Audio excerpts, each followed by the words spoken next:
No sé por qué, pero estoy seguro que muchas mujeres pensaron en sus maridos armando los muebles de la casa, ¿no?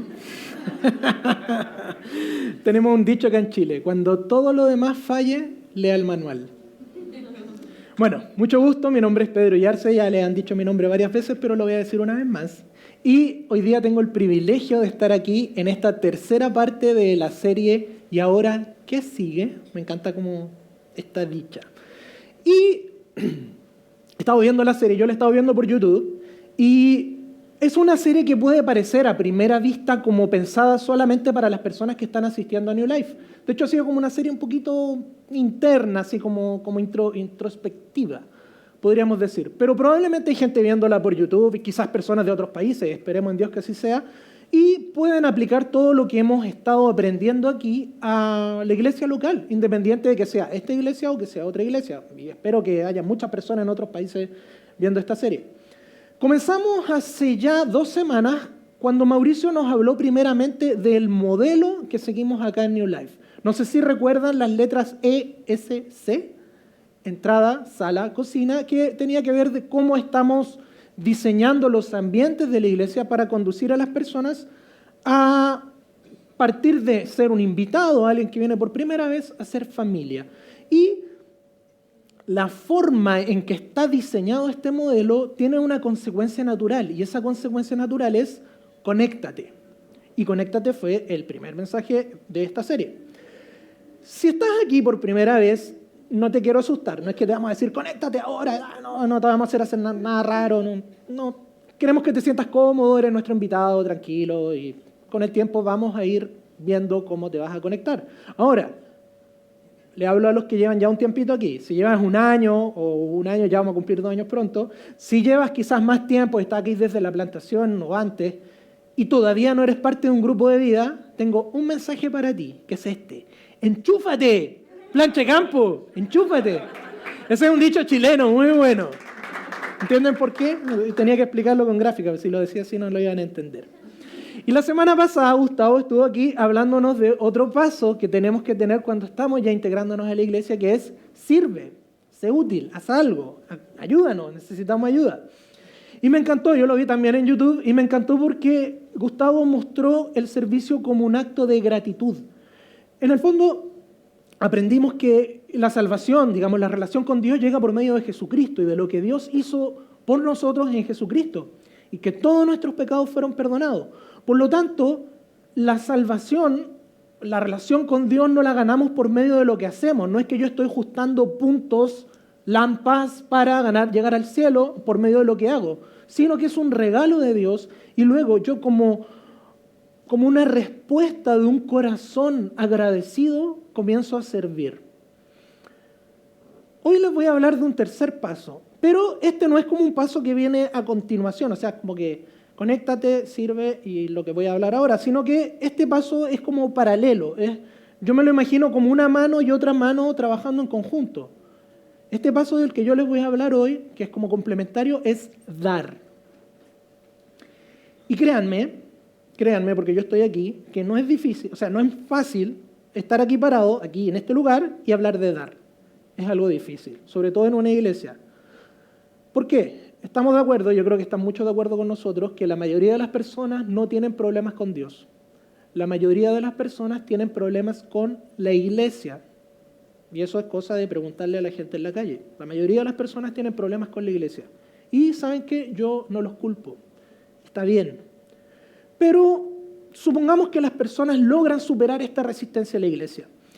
Y llegan a la iglesia y se dan cuenta de que es distinto a como se lo habían pensado, lo que habían escuchado, cómo se lo habían imaginado.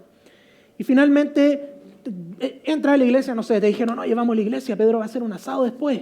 Eso es irresistible, imposible que tú resistas eso. Entonces, finalmente ya empiezas a llegar a la iglesia y te das cuenta, sí, mira, sí, es como que esto igual lo encuentro interesante. Si viniste a Juego de Tronos, seguro que quedaste encantado con la iglesia. Entonces, te abre a los mensajes y empiezas como a entender y dices, sí, mira, sí, yo creo que esto tiene sentido. Hay dos lugares, dos áreas de tu vida donde te va a costar un poquito más dejar entrar a Dios. Y esto yo ya lo he dicho antes en otra serie, pero lo voy a recordar. Hay dos áreas de tu vida en que te va a costar más dejar entrar a Dios. La primera, la cama. La segunda, la billetera. ¿Y entienden de lo que estoy hablando, cierto? ¿O quieren que se lo explique? No, ya. Ok. Entonces, ¿qué es lo que ocurre? Por norma general, empezamos a conocer a Dios, empezamos a asistir a la iglesia. De repente nos damos cuenta, oye, tengo la necesidad de Jesús, sí, yo quiero conocer a Jesús. Y dejo entrar a Jesús a mi vida y empiezo a ver mi vida como, wow, esto es lo que dice Dios de mí, wow, ya, ok, empiezo a hacer cambios, empiezo a ser transformada mi vida. Esto es un proceso que toma tiempo. Empiezo a perdonar, a pedir perdón, empiezo a hacer varias cosas, estamos con disposición a recibir. Y con el tiempo te vas dando cuenta de que ya no eres el mismo de antes. Algo pasó. Esto es algo que pasa con el tiempo, de forma sostenida. Aún así, nos va a costar un poquito más. Vamos a tener una resistencia, digámoslo así, como una pequeña tensión con estas dos áreas, con la cama y con la billetera. Y va a costarnos un poquito más escuchar a Dios en esta área. ¿Y saben qué? Esto es lo interesante. Es muy probable que tengan muy buenas razones para tener esta resistencia. Y está bien. Hoy, ese tema, las razones y los motivos los vamos a dejar un poquito de lado porque no corresponden a esta serie ni a este mensaje, pero quiero que lo tengan importante, lo dejen aquí como anotado en la chinchita imaginaria que hay al lado, para que sepan que existe esa resistencia y es normal que la tengan, porque son áreas bastante delicadas. Así que, con esto en mente, les voy a dar la siguiente advertencia. El mensaje de hoy y lo que voy a hablar de ahora en adelante puede que los haga sentir un poco incómodos. Está bien, va a ser natural, no se enojen conmigo, ¿ya? Pero puede que les provoque un poquito de incomodidad y así como que, pero les pido que lo reflexionen. Acá, en New Life, hemos hablado de dar ya en varias ocasiones. Tuvimos una serie en los grupos de vida, tuvimos un par de series más en las que he hablado y resumiendo todo lo que hemos dicho, hemos visto el dar como desde dos perspectivas. Es como que si viéramos el dar de aquí y desde acá. Entonces, una de las perspectivas que tenemos es dar como una barrera de protección contra la avaricia. Y la otra es dar como una prioridad en el orden financiero. Así que, no sé si recuerdan los que estuvieron en barreras de protección, hablábamos de que muchas veces las finanzas me puedo ir por un lado que es el derroche, por el otro la avaricia, y dar era una protección contra lo que yo me golpeaba y no me caía un barranco, que me permite, digamos, esquivar este vicio que es la avaricia. Dar es una barrera de protección contra la avaricia. Y por el otro lado, en finanzas saludables, hablábamos de dar como una forma de priorizar, de poner orden. Esto va acá, esto va acá, esto va acá, y eso me ayuda a tener un orden financiero y una finanza saludable. Hoy vamos a ver dar desde una tercera perspectiva. Complementaria, no es que dejamos de lado lo que hemos visto antes, sino que esto viene a complementar y quizás a mejorar de lo que ya hemos hablado. Vamos a leer juntos este versículo que está en Juan 3:16, uno archiconocido. Porque tanto amó Dios al mundo que dio a su Hijo unigénito, para que todo el que cree en Él no se pierda, sino que tenga vida eterna. Les aseguro que la mayoría se saben este de memoria, ¿cierto? Miren, aquí hay una conexión que me gusta. Tanto amó Dios al mundo, a nosotros, que dio a su Hijo. ¿Ven esta conexión? Dios amó, Dios dio. Ahora, no voy a ponerme muy profundo, pero si leemos sobre todo los primeros capítulos de Génesis, vamos a darnos cuenta que Dios podría haberse deshecho de todo esto, habernos eliminado, nosotros quizás ni siquiera nos habríamos enterado, y quién sabe qué habría hecho. Pero no obstante, Dios ya nos había amado, ya había decidido amarnos de antemano, a los que estamos acá y a los que vienen después de nosotros, ya nos amaba y decidió continuar con esto. Y de forma similar, digamos, haciendo un símil entre lo que Gustavo hablaba la semana pasada, de un corazón agradecido sirve, hoy vamos a ver que un corazón amoroso da. Por eso yo decía que son complementarios, porque un corazón agradecido, un corazón con gratitud, tiende a servir, y un corazón con amor tiende a dar, y lo vemos claramente aquí. Entonces, con esto en perspectiva, vamos a poder comenzar a ver el dar como un acto de amor. Entonces, hace un rato hablábamos de dar como una protección, dar como un orden, y ahora lo vemos dar como un acto de amor, de amar. Y quiero hacer aquí un paréntesis, un pequeño paréntesis, voy a hacer como 3, pero este es el primero. Acá leímos recién que dice que tanto amó Dios al mundo que dio a su Hijo, ¿cierto? Y para nosotros eso es como dar algo externo, es como que, bueno, todos sabemos que Jesús fue crucificado, ¿cierto? Por lo menos si han estado en alguna Semana Santa lo saben. Pero todos vemos que sabemos que Jesús fue crucificado y que ese fue el acto máximo, digamos. Y pareciera, si decimos que Dios dio a su Hijo, es como que si Dios le hubiera dicho a Jesús, ya vaya allá y muérase, ¿cierto? Porque se ve como algo externo, porque para nosotros, los seres humanos, los hijos son externos a nosotros. Pero no quiero ponerme así como muy profundo en la teología y todo eso, pero quiero que me concedan esto. Y después lo estudian en su casa, en la Biblia, o lo conversamos. Pero quiero que entiendan esto. Cuando Dios dio a su Hijo, se estaba dando a sí mismo.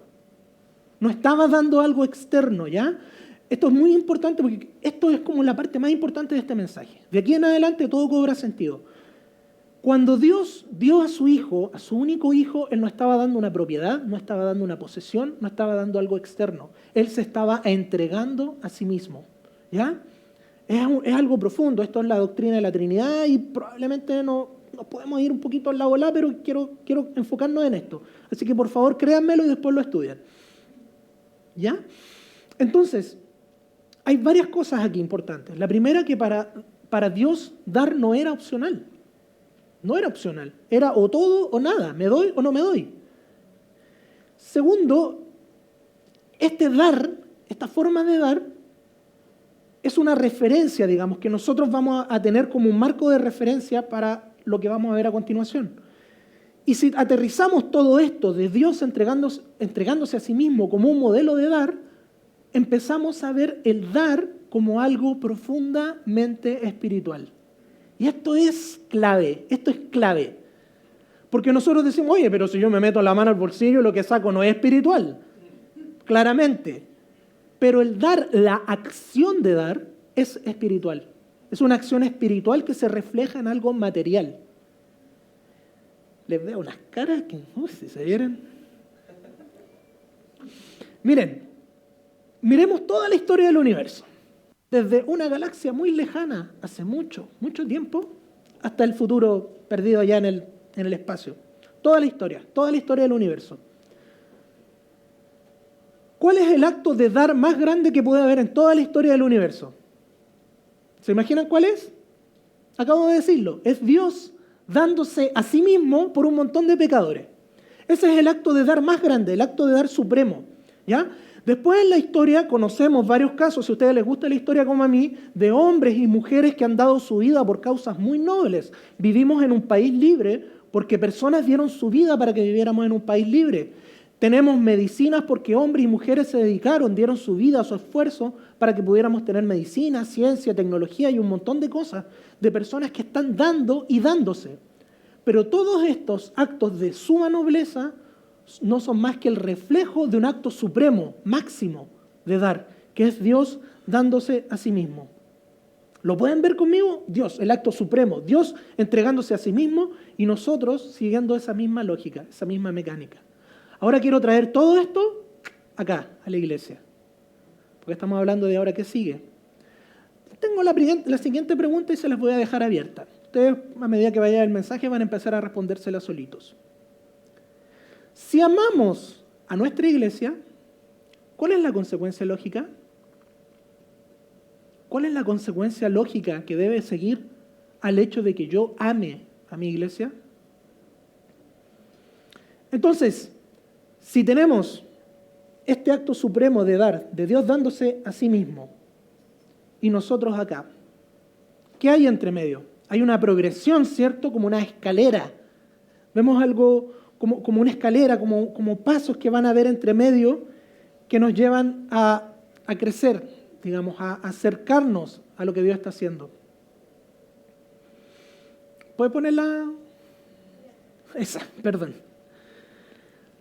Tenemos estos... A ver, no quiero complicarlo, pero no es como que estoy aquí, y aquí soy mejor, y acá soy más mejor, y aquí soy mucho más mejor. Sino que es una línea continua, un camino que nos conduce hacia ese ideal. Porque ninguno de nosotros va a darse a sí mismo por los pecados del mundo. Si yo lo hiciera, no van a perdonar a nadie. Pero sí hay como una línea, un continuo, y aquí identificamos algunos puntos que nos van a guiar y nos van a servir para llevar esto un poquito a la práctica. Entonces el primer paso es, no doy. ¿Saben qué? Nunca lo había pensado, yo la verdad, primera vez que vengo a esta iglesia, chuta, si estás aquí por primera vez, lo siento, tocó, pero de verdad, no estaba planificado. Pero supongamos, ya no, mira, yo en realidad, sabes que nunca lo había pensado, ni siquiera lo había visto esta perspectiva, no, está bien, perfecto, no hay ningún problema. O bien, podría darse el caso de que tú dices, ¿sabes qué? Sí, a mí me gusta dar, pero no confío en la iglesia. ¡Au! Y sí, puede ser cierto. ¿Sabes qué? Muchas veces hay personas que tienen muy buenas razones para desconfiar de la iglesia, sobre todo cuando hay temas de dinero. Y mira, aquí hay algo bien importante. Si tú no estás dando, no estás pecando. No es que estés pecando, te vamos a mandar al infierno, no, nada de esas cosas. Si tú estás aquí por primera vez, no, por favor, no pienses que creemos eso, no es así. Y si tú vienes de una iglesia que tiene un historial un poco complicado en esto, mira, si tú eres una persona que ha sido herida por esto, que quizás fuiste manipulada o engañada o viviste algo que fue feo, mira, lo único que me queda aquí es pedirte perdón. Si tú estás herido por esto, te quiero pedir perdón. Yo soy parte de una iglesia cristiana y como miembro de una iglesia cristiana quiero pedirte perdón. Si ocurrió algo así, si fuiste manipulado, espero que nadie acá lo sea. Si hay alguien viendo esto en YouTube, quiero pedirte perdón. Son cosas que no deben ocurrir en una iglesia. No es que la Biblia sea un libro para manipular gente, no es así. Así que te pido perdón por eso.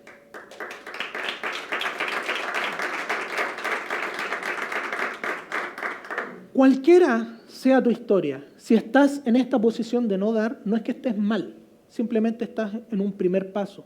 Nunca lo habías pensado y está bien. Yo la única invitación que te quiero dar hoy no es a que des, es a que reflexiones en esto.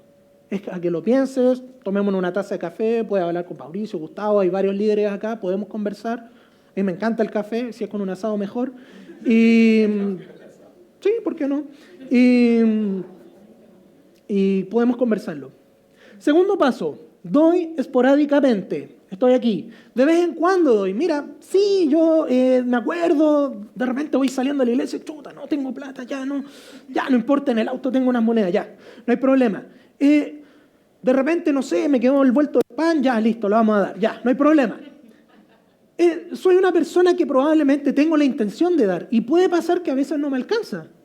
Yo soy de esos que el día 20 estoy revisando los bolsillos de la chaqueta ahí en el closet para ver si encuentro una luca o algo.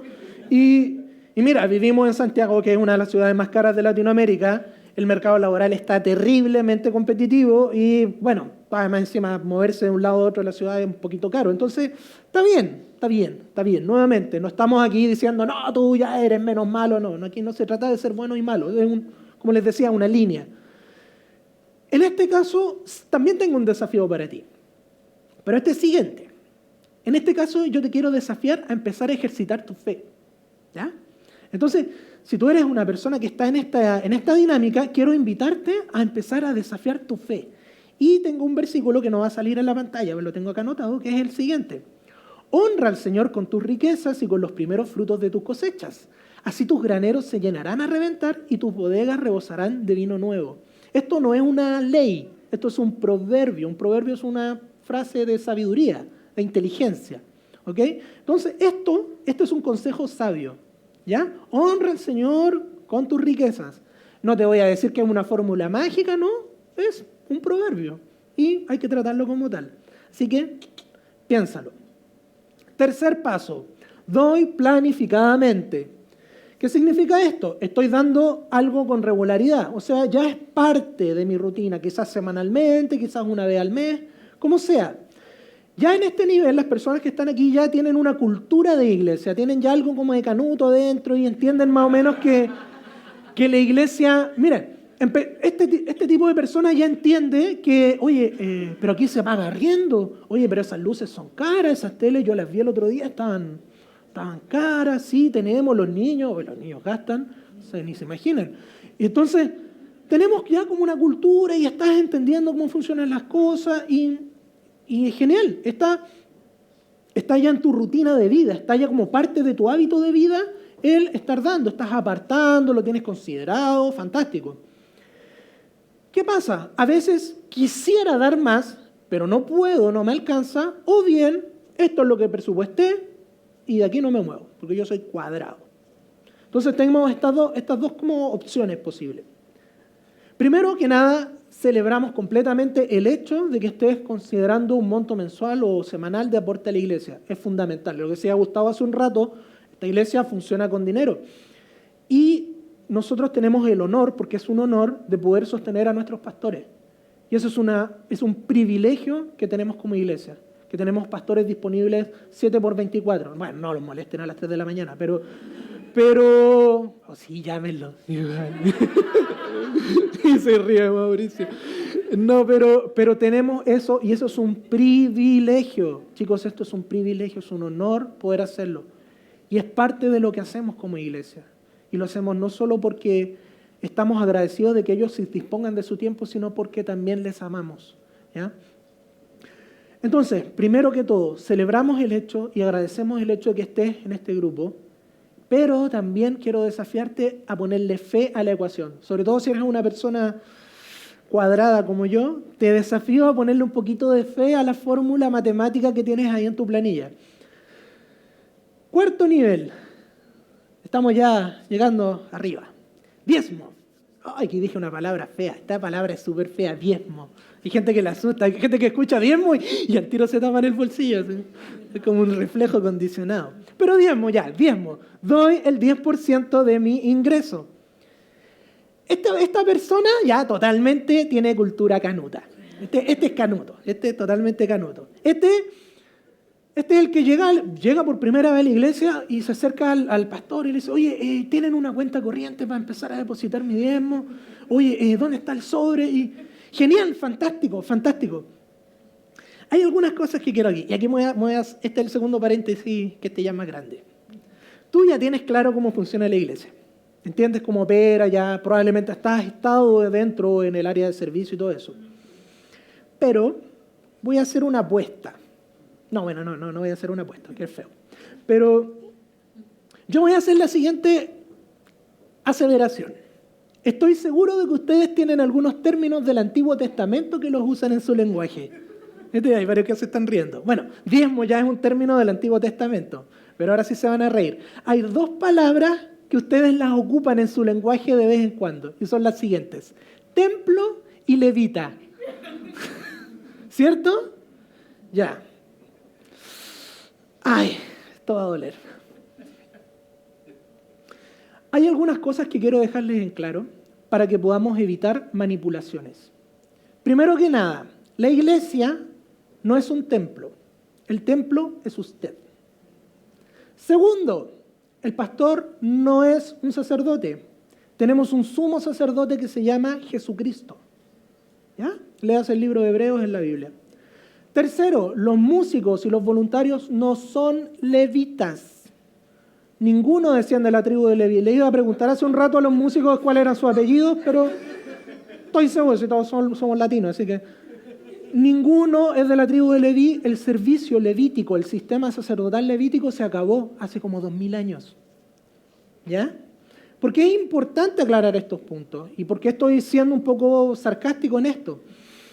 Porque muchas veces, y hablándole a un público que viene quizás de una iglesia donde se tendía a hacer cierta manipulación, se van a ocupar términos como este para manipular a las personas, ¿ya? Se recurren a ciertos versículos sacados un poco de contexto y un poquito tergiversados del Antiguo Testamento para tratar de atornillar ahí y ver cuánto le podemos sacar a las personas. Y no es que nosotros no creamos en el Antiguo Testamento, ojo con eso. Yo no estoy diciendo que el Antiguo Testamento no vale. El Antiguo Testamento es la base de todo lo que creemos aquí. ¿Ya? Eso es súper importante. Pero todo el sistema ritual, toda la liturgia, todo el sistema sacerdotal del Antiguo Testamento tenía como propósito anunciar a Jesús. El propósito del Antiguo Testamento, de todo el sistema sacerdotal, los sacrificios, el templo, el sistema levítico, todo eso era anunciar a Jesucristo. Esto es lo que se viene. Y Jesús es la cúlmine de todo este sistema sacerdotal. Por lo tanto, dicho en buen chileno, el sistema sacerdotal antiguo ya fue. Over, finí, chao, ya no está. Así que, cosas importantes. Nosotros, ustedes, son el templo de Dios. Dios no habita en templos hechos por manos humanas. Ahora, si ustedes están todos operados es otro tema, pero Dios no habita en templos hechos por manos humanas.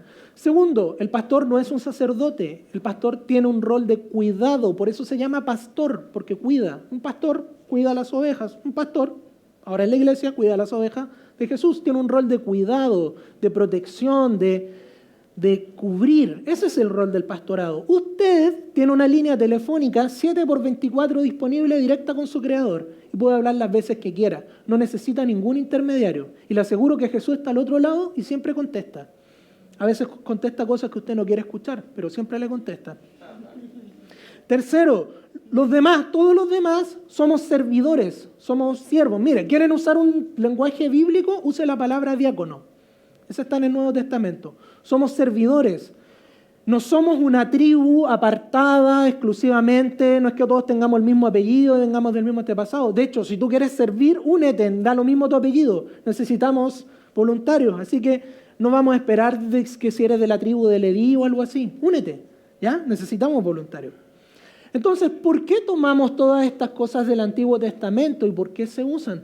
Porque son un modelo, un ejemplo. Esos son un modelo de cómo nosotros hacemos las cosas. Y uno de los modelos que usamos para proveer para la iglesia es el diezmo. Es un modelo. ¿Y qué es el diezmo? ¿Por qué es tan controversial? Porque el diezmo originalmente, cuando fue establecido por Dios como un impuesto para el financiamiento del sistema sacerdotal. ¿Ok? Es como el impuesto a la renta que tenemos hoy en día. Algunos de ustedes han escuchado hablar del impuesto a la renta. Usted recibe su sueldo y el Estado viene y le da un tarascón y se lleva un trocito para las arcas fiscales. Esto funcionaba de esa manera. Entonces, el diezmo era un impuesto plano. De hecho, es más justo que el impuesto a la renta porque era plano, era de un 10% y era para todos. Y ese impuesto se utilizaba para financiar el sistema sacerdotal. A nosotros nos parece bueno y lo utilizamos como modelo para el financiamiento de la iglesia. Pero, como ese sistema sacerdotal antiguo ya no corre, hay algunas cosas que son importantes. Primero, el diezmo no es obligatorio. Segundo, más importante todavía, no condiciona la bendición que Dios me va a dar. Y esto es un punto medio controversial. Han escuchado probablemente alguna frase de que si usted no diezma le está robando a Dios, ¿cierto? Malaquías. En esa época era un impuesto. Por lo tanto, si tú no lo dabas, estabas robando. Si hoy día tú eludes impuestos, eso es un delito. Y los delitos tributarios son serios. Son más serios que los delitos civiles, así que cuidado con eso. Por lo tanto, si tú eludías el diezmo, estabas robando. Si era una elusión tributaria, así que no hay nada que decir. Por eso es importante leer estas cosas en contexto.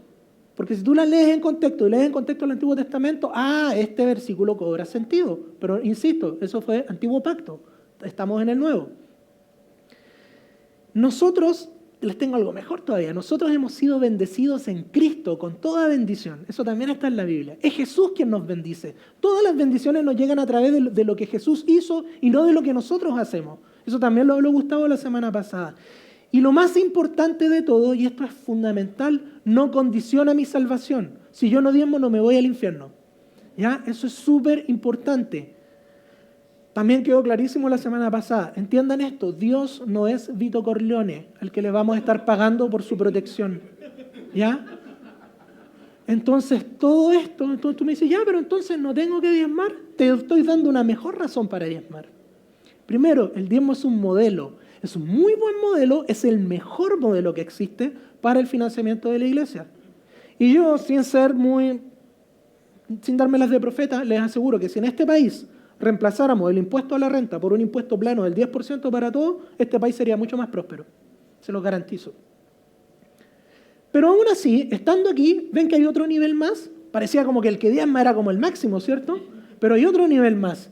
Y es el último. Soy generoso. ¿Y qué significa ser generoso? Significa que dar es mi estilo de vida. Aquí el diezmo se me queda chico. El diezmo se me queda corto. Para mí el diezmo es, yo doy el 10% de mis ingresos a la iglesia, pero no solo eso, ese es mi piso, está aquí abajo. Ahí yo me paro y de ahí hacia arriba doy. Entonces, no solo eso, sino que también estoy dando un poco más a la iglesia si es necesario, estoy dando en otros lugares, estoy dispuesto y disponible para dar, donde sea necesario y cuando sea necesario. ¿Y saben lo hermoso de esto? No es porque me sobre el dinero. El que es generoso no lo es porque le sobra la plata. El que es generoso es una persona que está dispuesta a hacer sacrificios cuando sea necesario. Es la persona que está dispuesta a apretarse el cinturón. ¿Sabes qué? Este fin de semana no vamos a comer sushi porque hay alguien que necesita ayuda. No vamos a hacer lomo vetado, vamos a hacer una punta picana nomás. Igual es rica, pero porque vamos a dar esto para ayudar, porque vimos unas personas que están con necesidades y por lo general son personas que están atentas y ven necesidades a veces que otros no las ven. Y hay muchos ejemplos de cómo es este estilo de vida generoso, pero hay uno que a mí me encanta que está en Filipenses, que es Dios. ¿Se acuerdan que hablamos de que Dios se dio a sí mismo? Dios se despojó de su naturaleza divina y se hizo hombre en Jesús. Y no consideró ser Dios como algo a lo que aferrarse. De hecho, está escrito más o menos así. Sino que Él se negó a sí mismo y estuvo dispuesto a ir a la cruz. Ese es un ejemplo muy claro de lo que es un estilo de vida generoso. Estar dispuesto a sacrificarme y a dejarme un poquito de lado para poder dar. Entonces, ¿cuál es el llamado que hay hacia las personas que tienen un estilo de vida generoso? Es simplemente, primero que nada, recordarles que ustedes no son Dios, así que tienen que ser cuidadosos y tener un buen balance entre la generosidad y la responsabilidad. Recuerden que el que no provee para los suyos y para su propia casa ha negado la fe y puede ser peor que un incrédulo. Eso también está en la Biblia.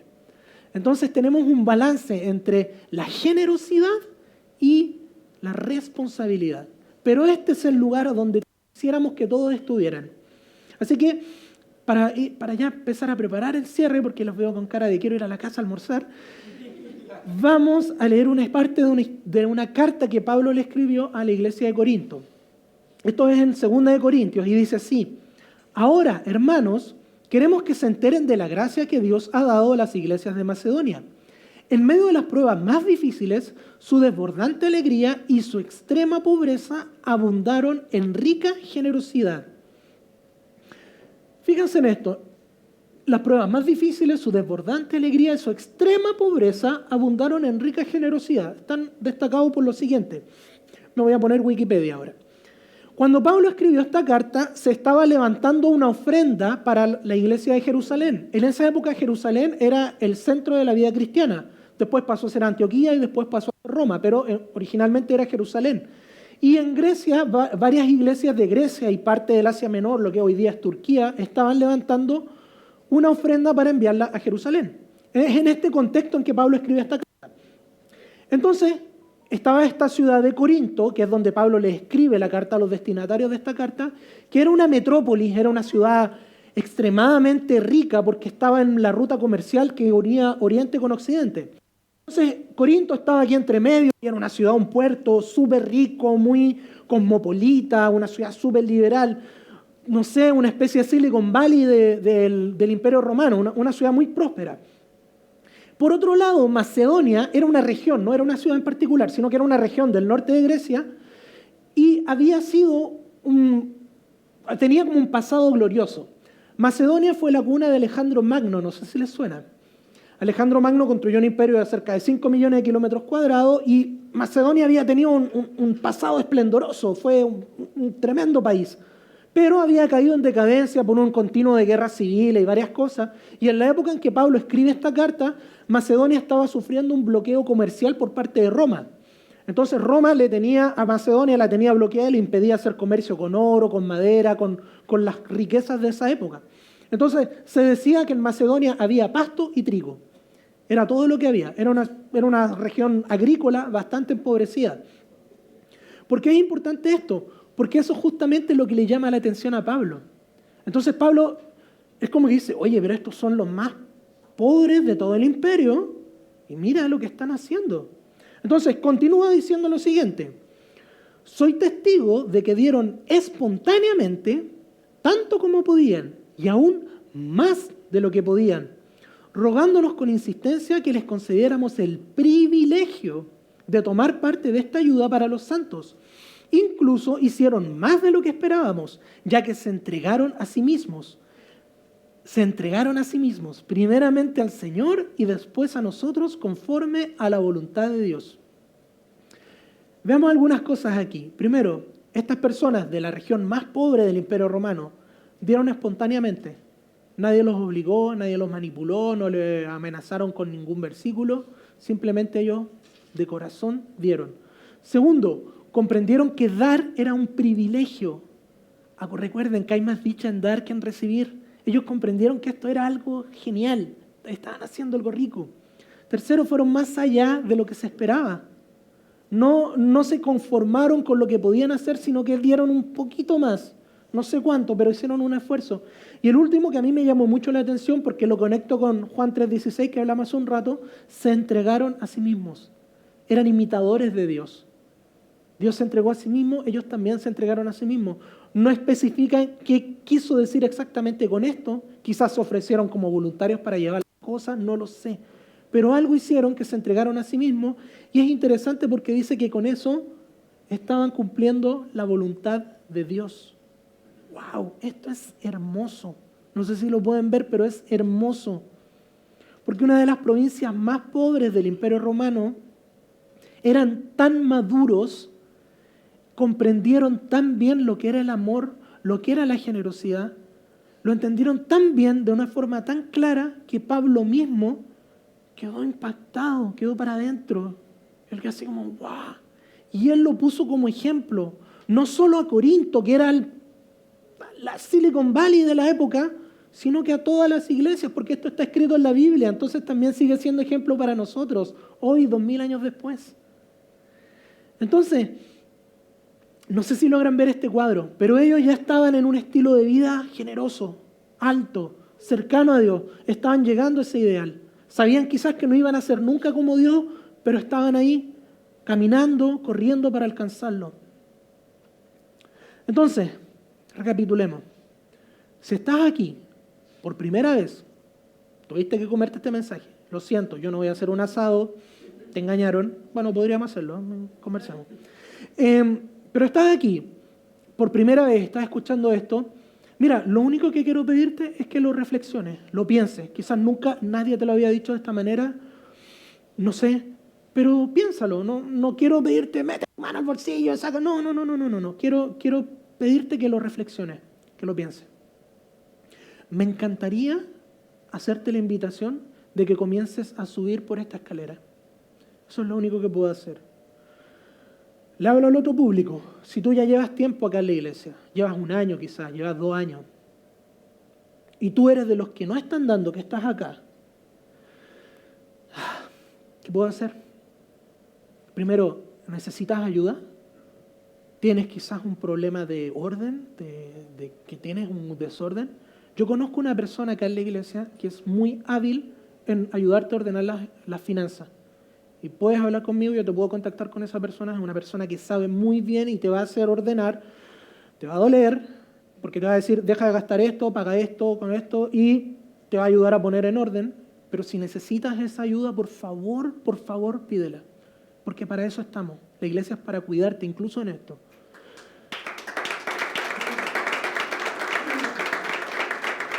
Segundo, si tú estás en esta posición y sí estás bien, si dispones de recursos para poder dar y no lo estás haciendo, yo no puedo hacer nada más que preguntarte, ¿en realidad amas a tu iglesia?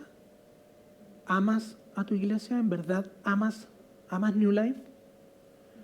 Sí, no, ni siquiera puedo proponer respuestas para esto, pero quiero que te preguntes eso. ¿De verdad amo a mi iglesia?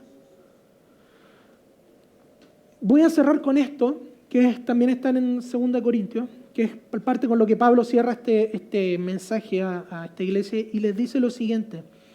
Dice, ustedes, así como sobresalen en todo, en fe, en palabras, en conocimiento, en dedicación, en amor hacia nosotros, procuren también sobresalir en esta gracia de dar. Y hay algo genial aquí, porque Pablo les está reconociendo a Corinto y les está diciendo, ustedes son la mejor iglesia. Ustedes sobresalen en fe, en palabra, en conocimiento, son los más bacanes. Están aquí, son los mejores. Y les dice, procuren, así como ustedes son súper buenos en todo, son los que cantan más bonito, tienen los mejores mensajes, tienen la mejor cuenta de Instagram, tienen el mejor canal de YouTube, sobresalgan también en esta gracia de dar. Y es un llamado a toda la iglesia. Y ese es el llamado con el que quiero dejarlos hoy día. Conéctate, sirve, da. Oremos.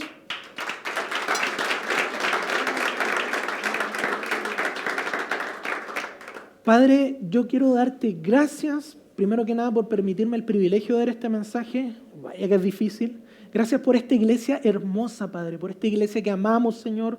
Gracias por Mauricio y Mari, Padre, que se han entregado, se han dado a sí mismos, Señor, para que esta iglesia crezca. Yo te pido que tú los bendigas, Padre, pero también que bendigas a todas las personas de esta iglesia, Señor. Que nos des, Señor, un corazón amoroso como el tuyo, que estuvo dispuesto a negar su propia divinidad con tal de darse por nosotros pecadores. Danos, Padre, ese corazón amoroso que da, Señor, sabiendo que tú provees, Padre, que tú eres quien finalmente va a poner. Danos también la responsabilidad de saber dar y no volvernos locos, porque no somos Dios, no somos tú, Señor, somos tus hijos. Y te pido, Padre, que puedas prosperar y que hacer crecer y dar mejores trabajos y darles más tiempo y más recursos a todas las personas de la iglesia, Padre, sin distinción. Gracias por los que están aquí por primera vez y les tocó escuchar esto.